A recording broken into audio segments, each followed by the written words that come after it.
Sinabutahe ng Japan Boxing Commission ang unang media workout sa Japan. Ito ang ating kababayang si Marlon Tapales. Dahil sa nasabing media workout ay bigla ang pumasok nga po itong ama ni Inoue upang panoorin ng personal at pag-aralan ang galawan ni Tapales sa ibabaw ng ring. Kumbaga, ito po ay unethical at trespassing dahil ang nasabing media workout ni Tapales noong Martes ay eksklusibo lamang para sa media at hindi po imbitado dito ang ama ng The Monster na tumatayong head coach at trainer na rin ng anak nitong si Inoue. Sa kaugnay pa rin na balita ay formal na nga nakakuha ng clearance mula sa Tokyo Orthopedic Medical Center ang kampo ni Inoue para sa pag-intake nito ng pain reliever. Ganoon pa man ay atikumpo ngayon ang mga bibig ng kampo ni Inoue kung oral ba or injectable ang inaprobahang gamot na gagamiting pain reliever dito sa nasabing hapon na si Naoya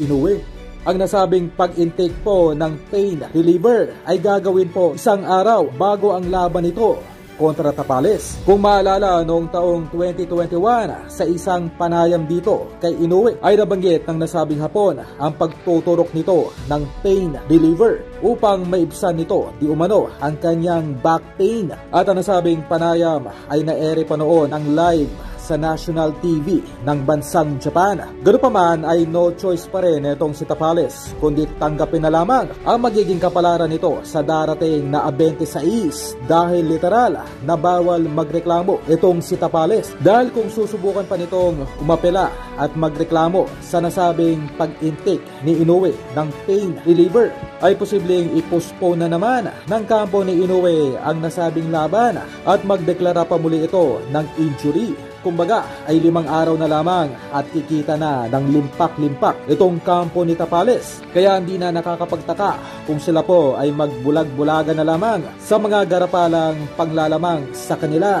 ng mga Hapon.